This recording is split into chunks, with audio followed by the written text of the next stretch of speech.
Hey everyone, and welcome to Almost Cancelled. I'm Peter, that is Connor, and we are going to talk about Marvel's The Defenders Season 1, Episode 3. It's called Worst Behaviour. Full spoilers for the episode as always. I'm not going to say we're going to keep predicting things exactly right, but we did say that all four of them would be together at the end of the episode, and there might be an action scene before it ends. And we even speculated it might be that hallway scene The from the hallway fight. trailer. Which the funny thing was, as soon as Danny's walking up to that room, I'm like, that's the hallway. Yeah. We're getting that Yeah. fight. I got it as soon as he walked in. So this one started with a good 10 plus minute prologue scene. Like the episode's a longer episode, it's like 55 minutes, but the opening 10, 12 of that before we get to the titles is this extended flashback sequence or montage of Alexandra getting Elektra, who they're calling the Dark Sky. And we heard her, be called that. We heard all that stuff in Daredevil season 2. And they wake her back up, and it sounds like it's the last of their resurrection materials, because the guy says to her, like, "You sure this will deplete our resources or something like that?"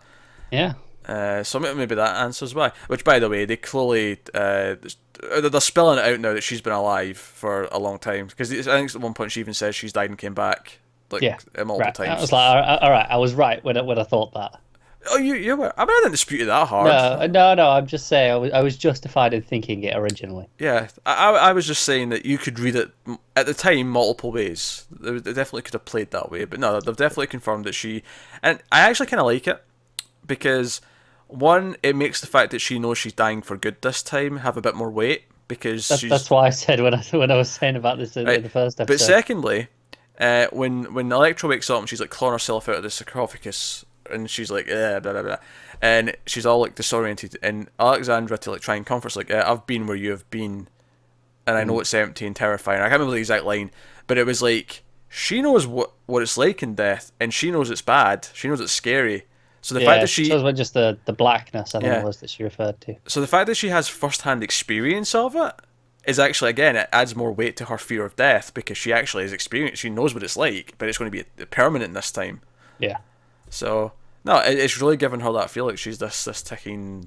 She's got this ticking time bomb, and therefore it makes her dangerous. I get it. Right.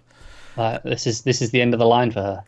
So we have kind of a fun kind of thing where she speaks to Elektra first. Gives her some food, and we see her she's sort of training her back up, just in terms of your language will come back to you. Like, she can't really speak that well at first, and then it's again with the combat. First it's just one guy, and she's got the stick swords, and they're just kind of sparring practice, and then it's two guys with stick swords, and it's three, then it's a whole room full of them, and then eventually and they get the idea that time's passing as we're going through these fight montages, and it's like, okay, she's ready, and they all take all the sheaths off, and it's all the actual katanas, and she doesn't have any. So she was just using the sticks. She just throws them down, and she's like, all right, light goes out, light comes back up, and all of the hand soldiers are just lying. There's blood splattering everywhere, and Elektra's just holding the two. So it's very. I hate to show my DC bias here, but it's very Cassandra Cain. Yeah, I was a little disappointed we didn't get to see any of it, because obviously the light goes out. Yeah, but I get it. I like the effect of it though, where the light comes back up and it's just like carnage. That's it. But I'm like, oh man, I'd have loved to have seen some of that. Yeah, so there you go. She's trained her our ultimate Terminator, as we've seen her to be. But this is explaining. If I'm going to be critical, because I think it's well done, this whole sequence.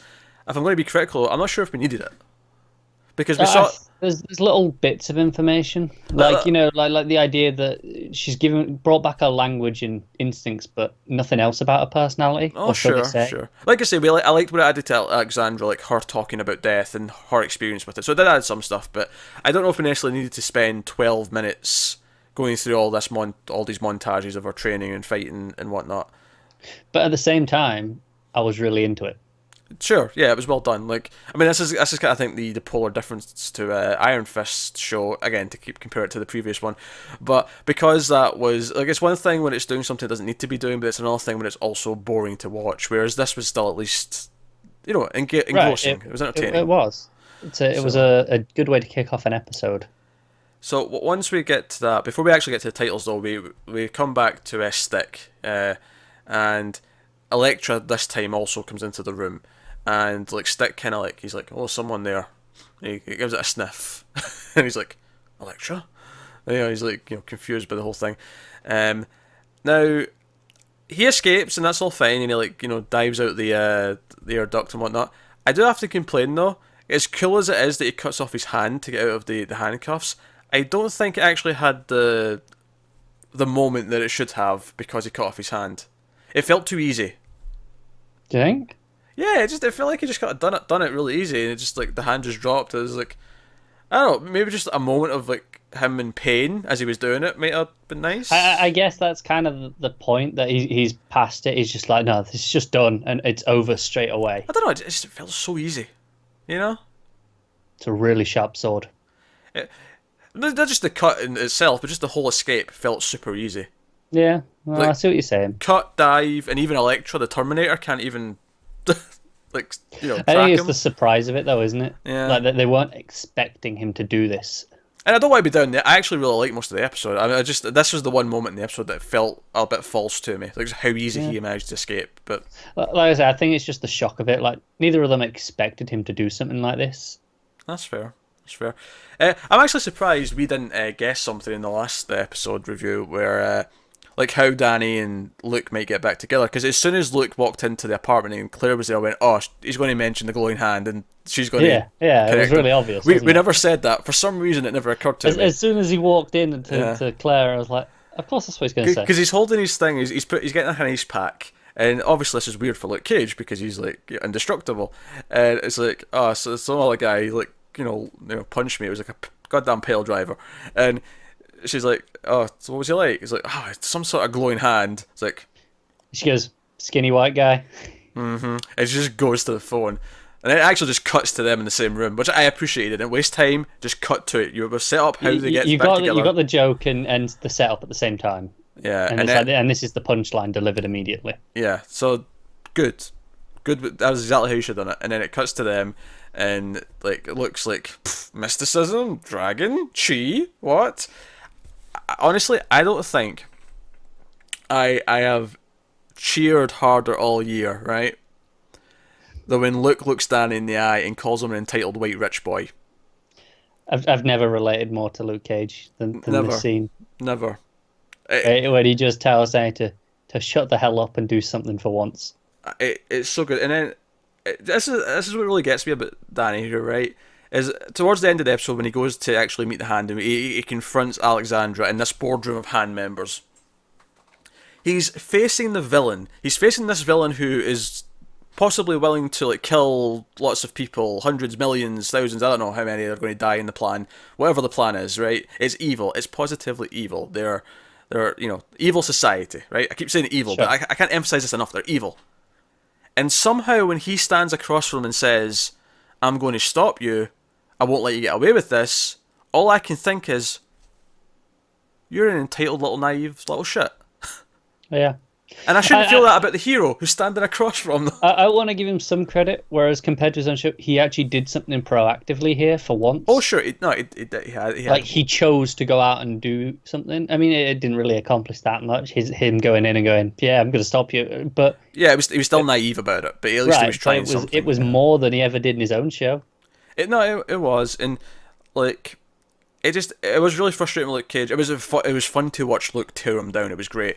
I think the problem with the scene though is that I think we're supposed to be 50-50 on who we're siding with, and I was on Luke's side the entire time, 100%. No, lay into him because because Luke's like, you were going to punch that kid, that Luke was looking for and try to protect, and he's like, he's working for the hand. Yeah, he's just got a job. He's he's just a street kid. I mean, yeah, he's doing something wrong, but he's not the epitome of all evil. I get him going to punch him once in the moment. Yeah, sure. He didn't know he was just a kid. But he defends it here. He's like, no, he's the hand. He deserves to be punched. That's his stance. Right. And it looks like he's just a kid. He's going to go up punching everyone. And it really sells this idea that Luke cares about the people in his neighborhood, that even the ones who are doing something wrong, he's going to try and help and try and rehabilitate. That's a big part of who Luke is. And you said last episode, he's like Superman in a lot of ways. And that right there, it was like, no, I'm going to try and help him improve and be better. Even just the fact that he's come out of prison, and obviously his whole origin was being in prison, and the whole point of prison is rehabilitation, and he's kind of the embodiment of that. The embodiment that maybe it can somehow work. Right. Somehow, even though it usually doesn't, somehow it could. and Yeah, looks and to hope that it can. it should is the point, and Yeah. it's him trying to live up to that. And I think maybe the point is that prison itself doesn't, but he's going to try and do for people what prison can't. I mean, hopefully before they actually go, before they actually get into deep enough trouble that they, need that they kind end of thing. up in prison.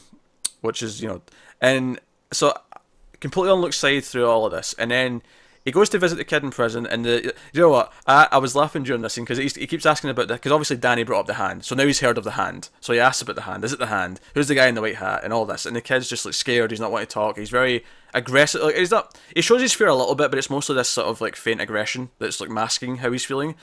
But then he's like, oh, go to my mom, get her a lottery ticket. She likes lottery tickets. And he says it like 3 times to the point where I'm like, okay, this is a code. He wants him to find something. And I started laughing because you've never seen Arrested Development, but all I could think in my head was there's always money in the banana stand. And anyone who's watched Arrested Development will know why I was thinking that during that scene. But all I could think was there's always money in the banana stand.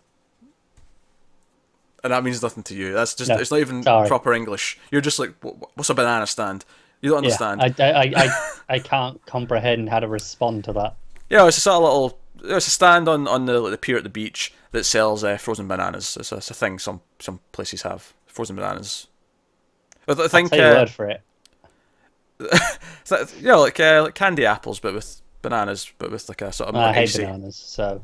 Oh, fair enough. You don't like bananas, but it's a banana stand. Burn it down. Melt the damn things. It's funny you say that because it does burn down. In Does it actually? Yeah, they burn it for the insurance. Wow, I'm onto something here. Of course, the character who burns it down. Spoilers for episode 1 of Arrested Development. It's a pilot. But spoilers for Arrested Development episode 1. The character who burns it down for the insurance is not aware that what the father in prison was implying is that he has lots of hidden cash stashed away inside the banana stand, which makes for a good punchline. But back to Defenders. So it's obviously a message. So Luke goes to the mother, and he's having this really nice thing where he's trying to, and she understands that he's trying to do the best. And again, it's a very Superman-esque scene. It feels like Superman going to visit like the parent almost.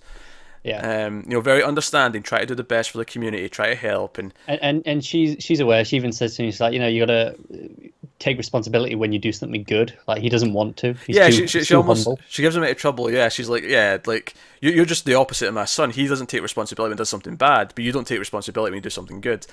And he finds the money and the little thing, but that's when she gets a phone call, and you just hear her side of it, and it's quite clear quite quickly. Her son's been killed in prison.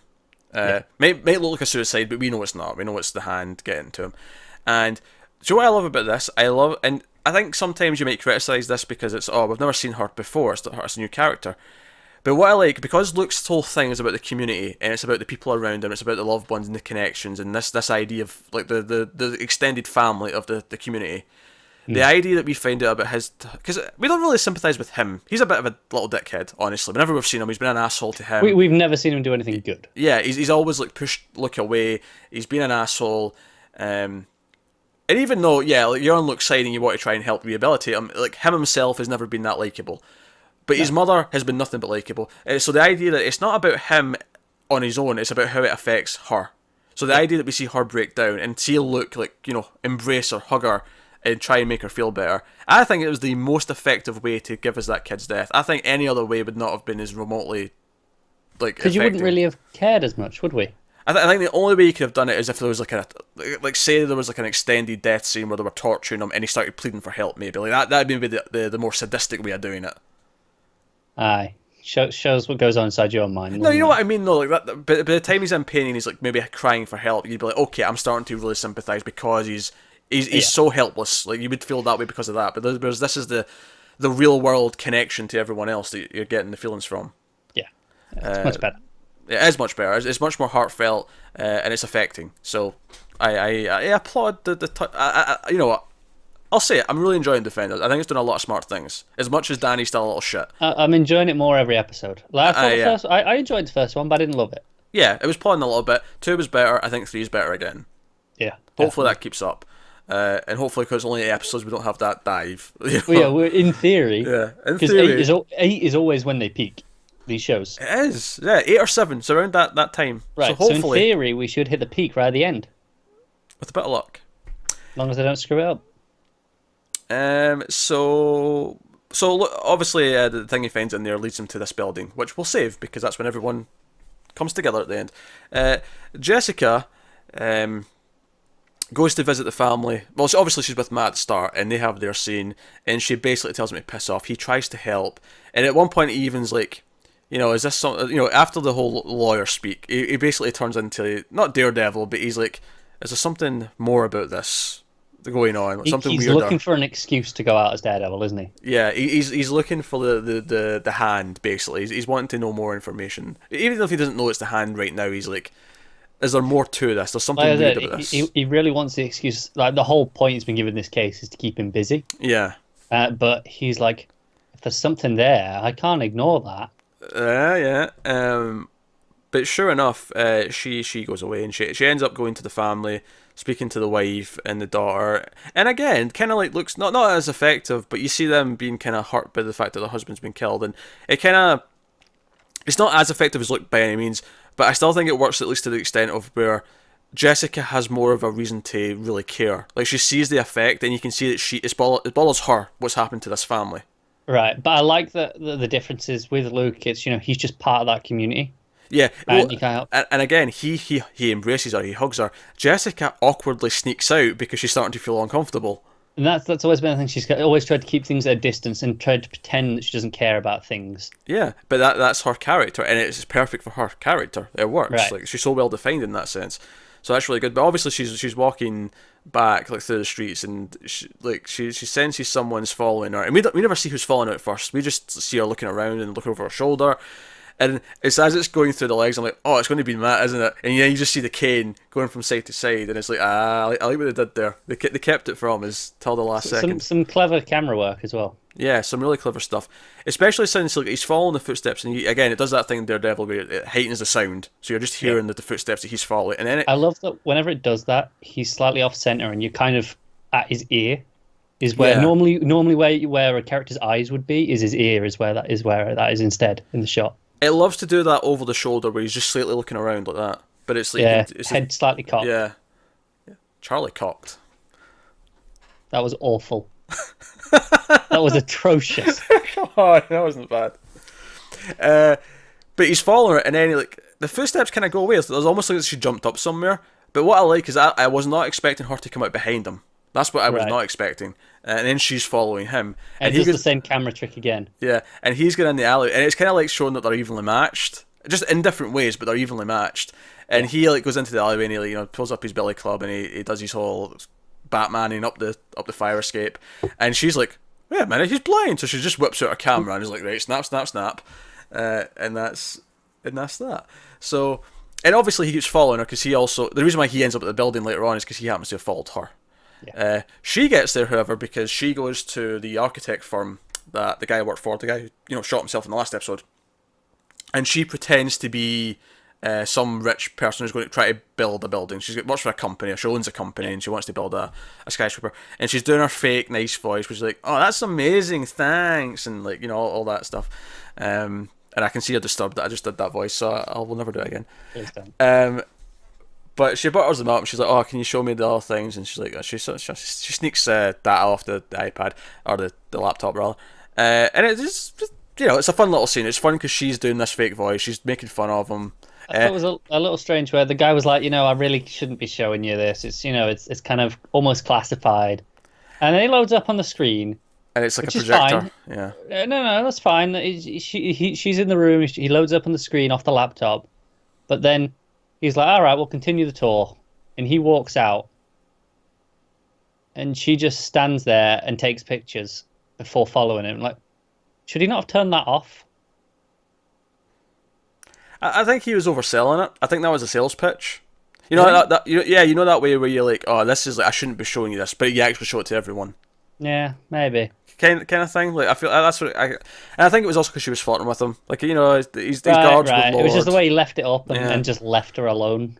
That's fair. Seems strange. That doesn't bother me as much as Stick's hand being so easy to cut off, but yeah. It's probably bothered me more, weirdly. But that's how she gets the ultimate address, which is this company, and Matt follows her. That's how she gets there. Danny, of course, he decides, wait a minute, maybe I shouldn't do this as the Iron Fist, because of course he says like 5 times in the episode, I'm the immortal Iron Fist. Do you know it's his duty to defeat the Hand? Did you know that? It's his responsibility. I don't need reminding. Because he says it. He says it to them at the end. You know, in the end in the office when he's talking to us, like, it's my responsibility to defeat the Hand, or something to that effect. Whatever he phrases it at that time, but he says it. He definitely says something to that effect.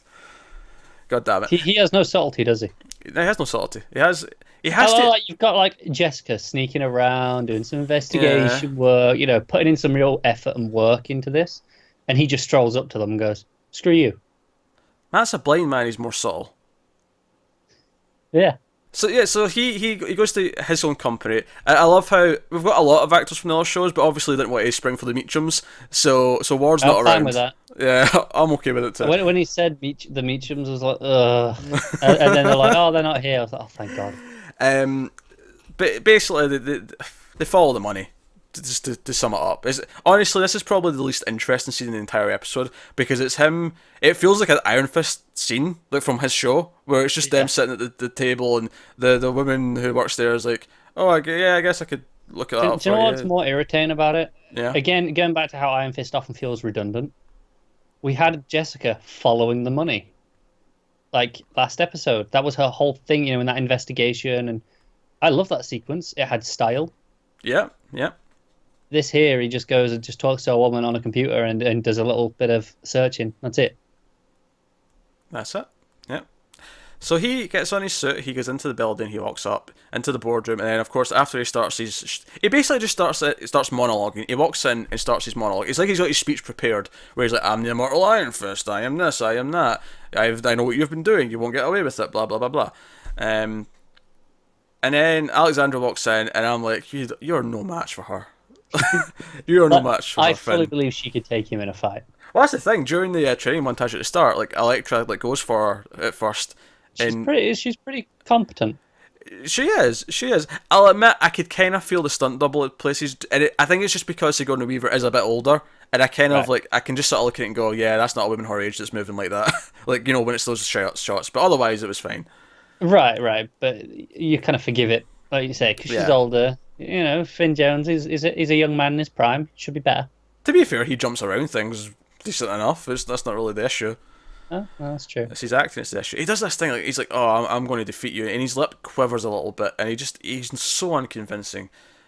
You just don't believe it, do you? He is like, I mean, I'm not a guy that celebrates bravado or macho-ness. Like it actually annoys me when guys try to be macho. Like it's really something I don't appreciate. But he is so devoid of any natural machismo. It is unreal. It's I have no idea what it is. I don't even know how it's possible to deliver a speech about standing against your enemy, but with no charisma. It really is. It's mind-boggling. Like he has nothing. That whole thing. You know, I'm going to stand against you and stop you doing anything. Like, you know, I'm going to stop you taking over the world. Whatever. And that should be a passionate speech. It should be, yeah. But this is the problem, though. It's kind of the same speech he's been saying since the start of his own show. It is. He's just been repeating it ad nauseum since we started. This is my duty to do this, and I hope they call him out and go, yeah, but why is it your duty? You know, like you were picked, sure, but I really hope when he says to Matt at some point, oh yeah, it's my duty to fight the Hand. He's like, I've been fighting the Hand longer than you idiot. Shut up. Yeah. Like I hope he says something like. It's obviously like he's so devout in his beliefs, and I think it counters nicely with Matt, who has his Catholicism, and right from the start of his show, we saw him questioning it. That was the whole thing, right? With when he was questioning it with the priest. Do you know the funny thing is though? I'm an atheist, and I buy Matt's Catholicism way more than any of this bullshit. But that's it. Like Matt, he's clearly a believer in God and all that, obviously, but he has Christ of faith. He questions things. That's what all the stuff with the priest in his show has been about. And he struggles. He doesn't just accept everything at face value. He thinks about it. What does it actually mean? What is the message they're telling me? Whereas with Danny, it feels like he's read it off an instruction manual and just regurgitates it every chance he gets. Right. It's that questioning is why I believe Matt's faith feels genuine. It is, yeah. No, but it's just so blind, and it doesn't feel like he actually believes it. Matt is a tortured soul. You feel like he's went through things.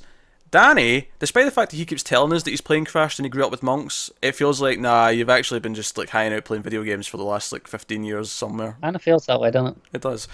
Now, as much as that was a really negative rant for a good 5 minutes, however, this is about to pick up because Luke shows up. He bursts through the doors. Like the fight starts. To be fair, he's fighting. I thought it was all right. Yeah, no, Danny's fight. This is probably some of the best fighting he's had by quite easy. I don't think it was anything amazing, but it was probably better than anything in his show. It was, no, absolutely. It had some energy. He was flipping over the tables. He was, fighting different guys. And then Luke comes in and he starts fighting as well. And again, I like how the styles are completely different because Luke's just sort of standing in like a brick wall, just taking the hits, and then he's. I love when he comes in. The atmosphere kind of the hip hop comes in and it's like, yeah, now we're going. The pacing picks up. There's more of a beat kicks in. It was almost making me think that as if they join one by one, that like when Daredevil joins, like it'll get more like dramatic and like dark, like horns and stuff because it's Daredevil-y. But then when Jessica comes in, it'll be more jazzy because that's her kind of theme. But it doesn't really. And obviously that's just kind of fun. And then some guys bust in with machine guns, so they form this sort of back-to-back stance, and Luke takes all the hits because he's bulletproof and Danny isn't. And it's like, no, they used their strengths and weaknesses in the fight. It was a fun little moment. Teamwork. It's like, this is cool. And of course, Matt's downstairs in the lobby. He's fighting with Jessica. He smashed her camera because she's admitted she got some photos. She's like, you're blind, but how can you do that? It's like, oh, is this your camera? Smash. Done. Thank you. And then he hears the gunshots, and then she's like, how can you hear that? He's like, it's on the penthouse, or top floor. Like, how can you hear that? Like, I just can't. Give me a scarf. And he's like, all right, Daredevil time with the scarf. And then he runs up the stairs. He runs up the stairs because he's a badass, and then she just gets out the elevator. And again, it's funny because she does kind of take the obvious easy way out, and you appreciate that he does things the hard way, but that was the easier option, and it was the sensible one. Probably quicker. I mean, like she got there, 5 seconds later, but she probably left 5 seconds later because she was like, why the hell did he just run off with my scarf? Yes, and then I love that she's like, you look like an idiot. It's like, well, it's your scarf. That's a good line. And then they all run into each other in the hallway, and of course we have it's like, Luke, Jessica, how have you been? It's complicated, long story. It's like, who's that guy? It's a long story. Who's this guy? It's just kind of brushing each other. I was like, we'll catch up later. We got fighting to do. And obviously we get the hallway shot and they're all fighting a bunch of people. But of course, Elektra has entered the scene. And I must say, I'm digging her new outfit. It's good, isn't it? I like her new outfit. Red and black, nice sort of thing. I really like how it matches Daredevil's red and black as well. Yeah. I thought her sort of she had the sort of the scarf that went over her face, and in Daredevil season 2. I thought that was a bit much, the hood. I thought it was a wee bit too. Yeah. It always felt it just kind of felt like, they're just trying to make her like a ninja, and I know she kind of is, but it didn't feel like comic booky enough. Right. Whereas this feels more like a comic book outfit, which I get it's a funny complaint because 3 of our 4 heroes don't really have an outfit, but and the 4th one's not wearing it at the moment. Yeah, and although Iron Fist should have an outfit, to be fair. It's funny actually that Daredevil looked more like Iron Fist in that scene than Iron Fist did because he had the scarf over his head. It's true. But that's actually closer than Iron Fist has ever gotten to his outfit. It is, yeah. So they're all fighting, and basically the other 3 are all fighting the others, and there's some fun stuff where Jessica has a little bit of humor where she just punches back and presses the elevator button again, and just again it's showing you the difference in their fighting styles. Yeah. She's very non-committal. She doesn't really care. She's just hitting to get close. Luke's doing his brick wall act. Danny's flipping around and doing all kind of weird shit. It's fine. But that's when Elektra singles out Daredevil, and I'm not even sure if she knows who that is really. I'm not sure if she remembers him. Right. This is obviously we were told that none of what was her is left in there, but I kind of don't believe that. Oh no, I think part of the story is he'll convince her by the end of the season. He'll try and break through to her. Honestly, I think it was more just he was the closest one. Oh yeah, sure. But I'm just wondering because obviously a big part is he doesn't know it's her at first, right? Because he's blind after all. But it's as the fight's going on and it's kind of exchanging, and then eventually she kind of wins. She kind of kicks his ass, which partly makes sense because he's been out of practice. He's not been active for a while. And we saw she's just been training for months. Yeah, she's a bona fide badass. So because I kind of buy that they're probably equals when they're both at their peak. Yeah. But she's been training. He's not been. He's been on vacation, as it were. And she kind of wins, but there's obviously this moment just before she she's going to kill him actually, but he kind of like it's like he finally gets a chance to like smell her almost. It's like he's recognizing the fighting still as it goes on, and then he has this moment of like, it can't be. Yeah. It kind of it's like he hears her breathing sort of thing. So he's like, so he's stunned by this, and she actually has a chance to kill him here, but then Iron Fist comes in, and look at that. The Iron Fist was used in a way that was far more interesting than anything in his own show. Also, it made me notice we might have seen his hand glow more in this already than we did in his show. I'm not going to quite go there, but yeah, we have seen it's getting there. We've seen it. I mean, it's been once per episode at least, Right. which was frequency wise was more than his show. Right. But certainly, so take that for what it's worth. But yeah, so yeah, he puts his hand. His Iron Fist goes right down the blade and just eviscerates it. It's pretty cool as it goes, which makes her run off, and that gives Daredevil and Iron Fist a nice little moment where he helps him up, and it's like a little bit of bonding there, which is nice because obviously, but they've already been paired off a little bit, and of course, Luke and Jessica already know each other, so that's kind of the last pair that kind of needs to, have a little bonding moment to point. Well, not really, because and him and Luke. Him and Luke still have to bond a little bit, I suppose, but at least it's one more that we've not had yet. He's got a reason to at least think he's not a dick, even though Iron Fist kind of is a dick, but yeah. And then it gets to the elevator, and it's that sort of group shot, elevator doors shut, and there you go, episode 3 done. It's good. I like how, at least with Daredevil involved, it always seems to be episode 2 or 3 has the big hall fight at the end of it to get us in. I did like the shooting style a lot more for, even at the start of it when it was just Iron Fist, I do think it was shot much better than any of his fights. Like, it just, absolutely. Camera movement, the way he was sort of like, it almost, and this is the way moving martial arts like that should feel, at least to me, is it should feel like the camera's part of the choreography. Well, the camera's always moving, and it feels like it's part of the dance. That was the problem in his show. It was just cutting to try and hide things. Yeah. Whereas here it feels like it's moving to enhance the movement and the flow, it doesn't like I was saying in Iron Fist. It felt like it was cutting away to hide things. Here it's like no, someone's doing that. Like we're confident enough that we can show it. Yeah, someone's doing that, and if it is cutting, it's cutting to help the pace of it. It's cutting to help do stuff with it. So, I will say out of the hallway scenes like this and the Daredevil ones, I think it's probably my least favorite of the 3.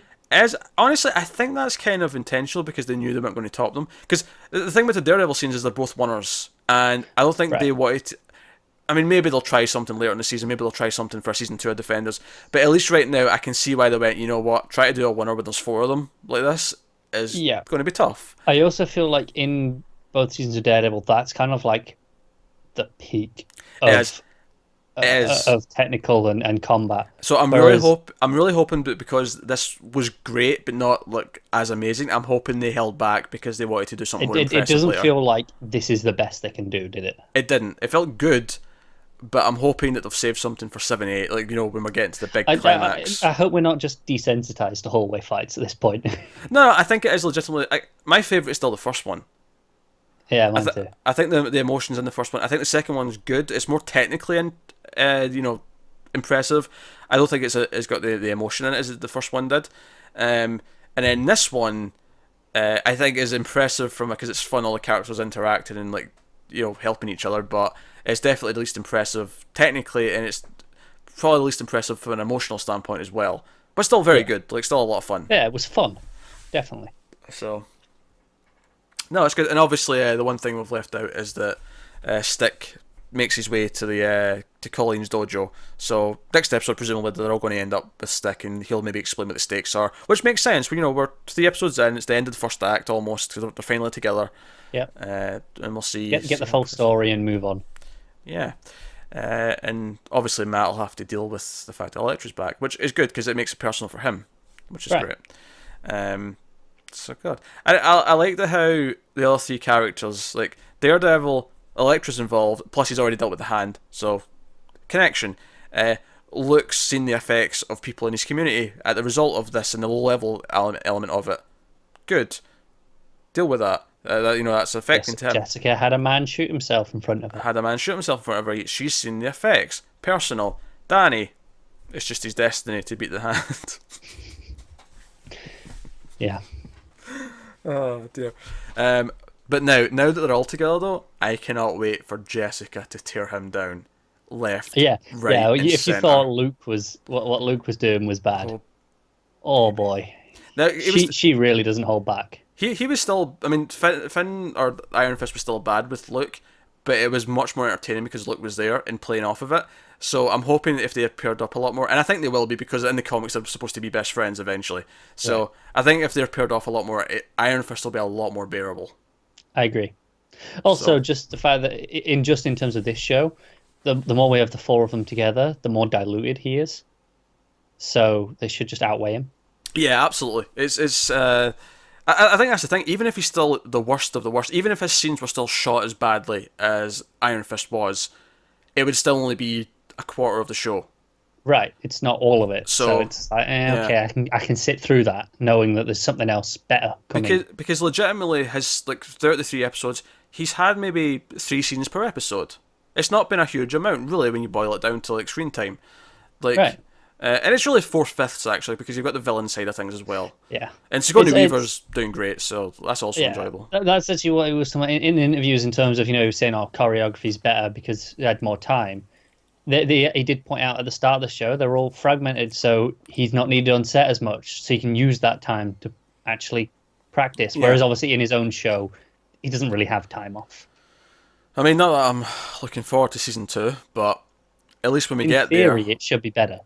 yeah. I mean, we have In a different theory. showrunner. The showrunner, however, doesn't have the best credits either. But I mean, They're not the worst credits. it's not as bad as Scott Buck. I'll give it that much. He's done some stuff I like, unlike Scott Buck. So Fair.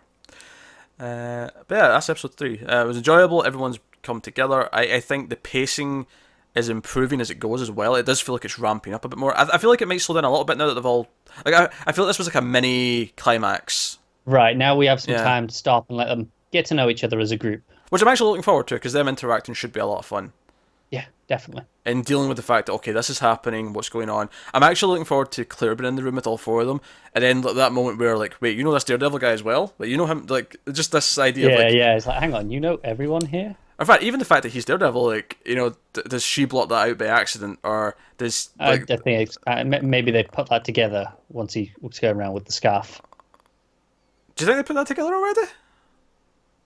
Maybe. I feel like there'll be a moment of realization in the next episode, or later maybe if he conceals it a Could bit be. more. But I feel like there'll be. I mean, actually, ideally, right? I don't think they're going to do this necessarily, but the way I would maybe do it is I wouldn't let them know that he's actually the devil of Hell's Kitchen, right? Until he decides to sit up again and he just walks in the room, and then they're like, Yeah. and then maybe Claire just sort of shrugs and goes, "Oh yeah, you guys didn't know that." I can see him just being like, like they saw the way he fought and moved. Actually- and it's like, It'll be Stick. Stick's going to blurt it out. oh yeah, that knob. He's just going to be like, "Yeah, you gave up being the devil of Hell's Kitchen." And then it's like, "Wait, what?" That handless Devil? prick. That blind, handless prick. It's not going well for him, is it? Nah. I don't tend to make fun of people's disabilities, but with him, it's just so Yeah. easy. I It guess. is. Yeah, that's the thing. So there you go. That's episode 3 of Defenders. Good news, because we want to have it done on Thursday. There should be a day with 2 episodes, and that may very well be today, actually. So I'm not promising anything, but look out. You might have an episode 4 sooner than you think. If not, there'll be 2 some other day. But that is us. So thank you very much for watching. Keep watching TV. Get us on Twitter at mailed_fudge for channel updates. Like, subscribe, all that stuff. Let us know what you thought in the comments. If you want to support the channel, head over to patreon.com/mailfuzztv. You can do that over there. But otherwise, guys, that is us. So thank you very much once again for watching. Keep watching TV. Have you got any vanilla?